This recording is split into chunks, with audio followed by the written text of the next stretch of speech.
झारखंड विधानसभा चुनावों का दौर तेज हो चुका है और इस बार भाजपा ने जमशेदपुर पूर्वी विधानसभा क्षेत्र से पूर्णिमा दास को अपना प्रत्याशी बनाया है। भाजपा इस बार अपनी जीत सुनिश्चित करने के लिए जबरदस्त तैयारी में जुटी है। पार्टी के प्रमुख नेता लगातार बैठकें कर रहे हैं और कार्यकर्ताओं को उत्साहित करने में कोई कसर नहीं छोड़ रहे हैं।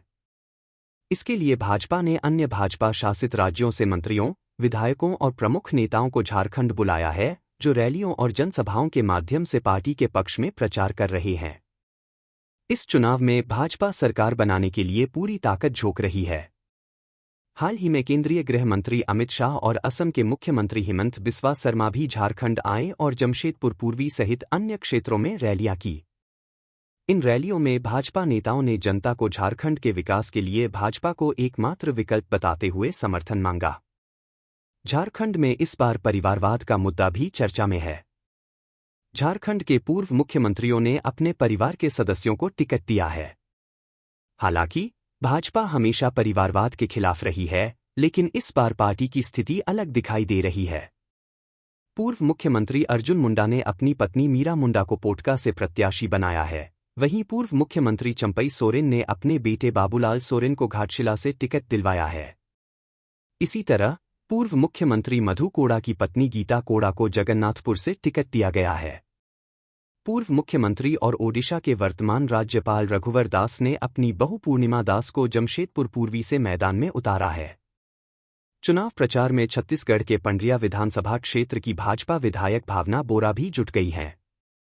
भावना बोरा ने जमशेदपुर पूर्वी में जनता से अपील की कि वे पूर्णिमा दास को भारी मतों से विजयी बनाएं।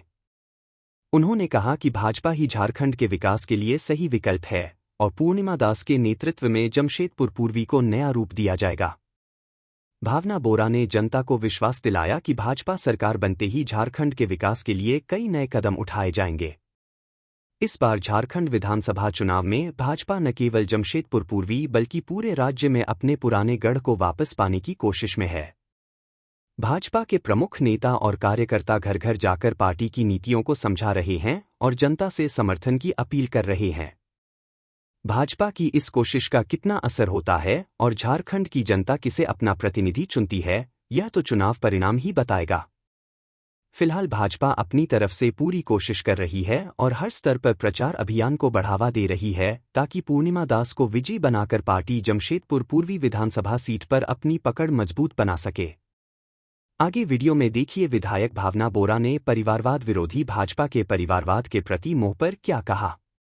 यहाँ पे क्लस्टर प्रभारी के ऊपर मेरा दायित्व है। चुनाव में जमशेदपुर महानगर के क्लस्टर की मैं प्रभारी हूँ और छत्तीसगढ़ से 15 विधानसभा से विधायक थी और झारखंड मुझे खुशी है कि दोबारा मेरा आना हो रहा है। लोकसभा चुनाव में मुझे यहाँ का काम गोड्डा लोकसभा का मिला था और अभी जमशेदपुर में हूँ मैं। आज जो बैठक थी चुनाव संचालन टीम की बैठक थी और निश्चित ही चुनावी समर है, चुनावी माहौल है और जिस तरीके से एनडीए के प्रत्याशियों का जिस तरीके से यहाँ पे प्रचार प्रसार चल रहा है, निश्चित ही पहले तो मैं यही कहूँगी कि अग्रिम शुभकामना मैं दूँ, अगर तो शायद गलत नहीं होगी। जिस तरीके से उत्साह लोगों में है प्रत्याशी को लेकर के, चाहे सविता जी की बात करूँ मैं, चाहे आदरणीय पूर्णिमा जी की बात करूँ, और जिस तरीके से जनसंपर्क चल रहा है तो निश्चित ही बहुत अच्छे वोट के साथ जीत हम दर्ज कराएंगे।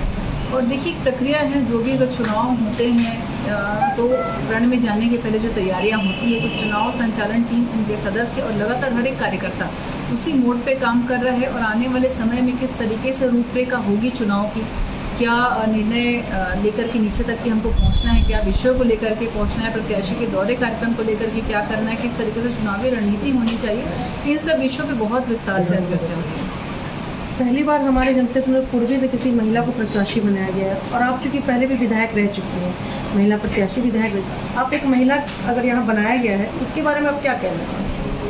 देखिए, मैं पहली बार छत्तीसगढ़ से विधायक बनी हूँ और जिस तरीके से चाहे मैं छत्तीसगढ़ की बात करूँ या मैं झारखंड की बात करूँ, महिलाओं को सशक्त करने के लिए मोदी जी हमेशा तत्पर रहे। चाहे मैं 33% महिला आरक्षण की मैं बात करूँ तो पूर्णिमा जी को यहाँ से टिकट मिला है, बहुत अच्छी प्रत्याशी हैं, बहुत जोर शोर के साथ, पूरी ईमानदारी के साथ और पूरी भावनात्मक तरीके से लोगों से जुड़ रही हैं। जैसा समर्थन एक महिला को मिलना चाहिए लोगों से, जन आशीर्वाद, बिल्कुल पूर्णिमा जी को उस तरीके से सबका आशीर्वाद मिल रहा है। और देखिए, महिला सशक्तिकरण की सिर्फ बात बोलना काफ़ी नहीं है कि महिलाओं को आगे आना चाहिए, बल्कि महिलाओं को आगे बढ़ाने के लिए जिस तरीके से आज मोदी जी ने पहल की है प्रत्याशी के रूप में पूर्णिमा जी को, चाहे मैं मीरा मुंडा जी की बात करूं तो बहुत सराहनीय कदम है।